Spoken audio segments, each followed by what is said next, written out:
पिछले 3 दिन पाकिस्तान के लिए बड़े अजीब से गए हैं। पाकिस्तान जो पिछले 2 महीने से ये समझ रहा था कि अमेरिका अब उसके साथ वही 5 साल पुरानी दोस्ती करने वाला है और पाकिस्तान जो चाहेगा अमेरिका से करा लेगा, उसे जोर का झटका जोर से ही लगा है।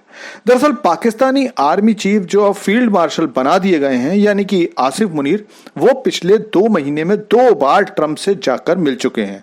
अमेरिका के डंडे की वजह से ही सही, सऊदी अरब के साथ उन्हें ये जो डिफेंस पैक्ट करना पड़ा है, तो उन्हें लगा कि क्योंकि पाकिस्तान ने अमेरिका की बात मान ली है तो अब अमेरिका से भी अपना एक काम करा लेते हैं। लेकिन अमेरिका ने पाकिस्तान को बता दिया कि बेटा अपनी औकात में रहो, जब से पैदा हुए हो अमेरिकी भीख पर जिंदा हो, तो बराबरी की तो बिल्कुल भी मत सोचना।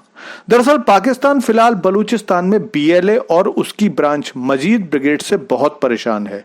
इसी साल पिछले 9 महीने में बीएलए ने पाकिस्तान के इतने सैनिकों को मार डाला है जितना कि पिछले 20 सालों में भी नहीं मारा था। हर रोज 2-4 पाकिस्तानी सैनिकों के मरने की खबर आती रहती है और पिछले 1 साल में तो बीएलए पाकिस्तान के बड़े बड़े सैन्य अधिकारियों को या तो किडनैप कर लेता है या फिर मार देता है। बलूचिस्तान का 85 से 90% ऐसा एरिया है जहां पाकिस्तानी सेना खुले में घूम नहीं सकती। तो इन्होंने चीन से बात की कि भाई पिछले 1 साल से बीएलए हमारी पिटाई कर रही है और तुम्हारे लोगों को भी बीएलए कई बार बलूचिस्तान में निशाना बना चुकी है। तो अगर यूनाइटेड नेशन में हम एक प्रस्ताव लाकर बीएलए और मजीद ब्रिगेड को ग्लोबल टेररिस्ट ऑर्गेनाइजेशन डिक्लेयर करवा देते हैं तो तुम फिर से अपने सीपीईसी प्रोजेक्ट पर काम कर सकते हो, क्योंकि पिछले 2.5-3 साल से तो सीपीईसी का काम बिल्कुल रुक गया है। कोई भी नया प्रोजेक्ट लॉन्च नहीं हुआ है और जो पुराने प्रोजेक्ट भी थे वो भी जैसे थे वैसे ही वीरान पड़े हैं। यहां तक कि पाकिस्तान और चीन का ड्रीम प्रोजेक्ट ग्वादर पोर्ट भी रुका हुआ है। पाकिस्तान ने कहा कि अमेरिका मुट्ठी में है ही और अगर अमेरिका साथ देगा तो फ्रांस और यूके जैसे मेंबर भी इस पर वीटो नहीं लगा पाएंगे। बचा रूस, उसे तुम मना लेना। चीन ने भी सोचा कि चलो वैसे तो पाकिस्तान अमेरिका की गोद में जाकर बैठ गया है, लेकिन अगर किसी तरह सीपीईसी का काम दोबारा शुरू हो सकता है तो कोशिश करके देखते हैं।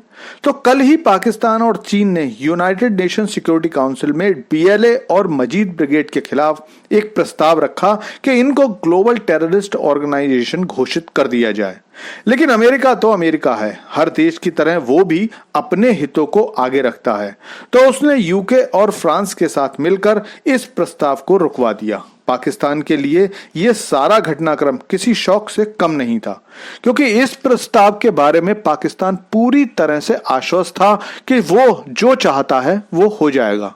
पाकिस्तान का ऐसा सोचना गलत भी नहीं था, क्योंकि अमेरिका 2019 में बीएलए को अपने देश में टेररिस्ट ऑर्गेनाइजेशन घोषित कर चुका था और मजीद ब्रिगेड को भी इसी साल अगस्त में फॉरेन टेररिस्ट ऑर्गेनाइजेशन घोषित किया था।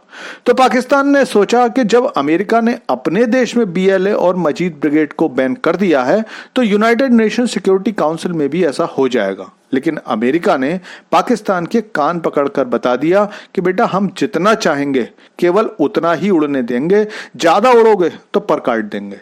लेकिन अब आपका सवाल होगा कि जब ट्रंप ने अमेरिका में बीएलए को बैन किया हुआ है तो यूएन में क्यों रोक दिया? तो देखो, अपने देश में बैन लगाने का मतलब यह है कि बीएलए का कोई भी मेंबर अमेरिका नहीं जा सकता, ना ही बीएलए अमेरिका में अपने लिए फंड इकट्ठा कर सकती है। लेकिन यूनाइटेड नेशन में टेररिस्ट ऑर्गेनाइजेशन घोषित करने का मतलब है चीन की मदद करना, क्योंकि प्रस्ताव पारित होते ही चीन का सीपीईसी शुरू हो सकता था और 10 सालों से जो अमेरिका चीन को पाकिस्तान से निकालना चाहता था वो फिर नहीं कर पाता।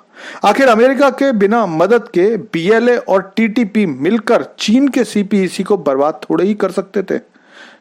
पाकिस्तान अपना रोता हुआ चेहरा लेकर लौट आया और बीएलए को इसके लिए एक मोरल बूस्ट भी मिल गया है।